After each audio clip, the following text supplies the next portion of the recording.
ஒரே இடத்துல சுற்றிக்கிட்டே இருந்தால் தலை சுத்தாதா? நமக்கு வந்து சுத்த தானே செய்யும். அந்த மாதிரி தான் மகாநதி சீரியல் பார்க்குற போதெல்லாம் இருக்குது. ஒரே விஷயம் தான் திருப்பி திருப்பி நடக்குது. ஏதாவது ஒன்று பசுபதியும் அந்த ராகினியும் பிரச்சனை பண்ணுவாங்க. எவ்வளோ அடித்தாலும் அவங்க வந்து கவலைப்படாமல் திருப்பி திருப்பி அவங்க வேறு எந்த பிஸ்னஸையும் செய்யாமல் இது ஒரே விஷயத்த வேலையாக வச்சு செய்வாங்க.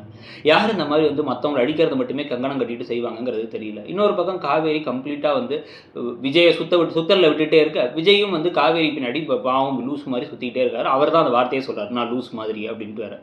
இன்றைக்கி பாதி வெளில நிறுத்தி ஏன் அப்படி பண்ண, பாட்டியை விட்டு வேணால் பேச சொல்ல வேணாம், அதெல்லாம் வேணாங்க, பசுபதியால் நீங்கள் நிம்மதி இல்லாமல் இருப்பீங்கிறாங்க அப்படிங்கிறாங்க காவேரி. இப்போ மட்டும் அவர் நிம்மதியோட இருக்கார், இப்போ நிம்மதி இல்லாமல் தான் இருக்கார். அது ஒரே வீட்டில் எல்லாரும் ஒன்று மண்ணா வச்சிருக்கலாம்ல, கர்ப்ப விஷயத்தையும் சொல்லக்கூடாதுன்ட்டாங்க. இப்படியே இழுத்துக்கிட்டே போயிட்டு இருக்காங்க. இதுக்கு நடுவில் பசுபதி இவங்க கொடைக்கானல் வீட்டை அபகரிச்சுக்கிட்டாராம்.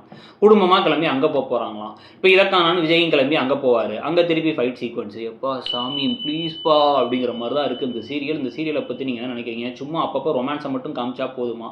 கொஞ்சமாச்சு துளியளவாச்சும் ஒரு மெனக்கடல் வேணாமா அந்த கதையிலங்கிறத பற்றி உங்கள் கருத்தை சொல்லுங்கள். அப்படியே மறக்காமல் இடம் பொருள் சேனலையும் சப்ஸ்கிரைப் பண்ணிக்கோங்க. தேங்க்யூ.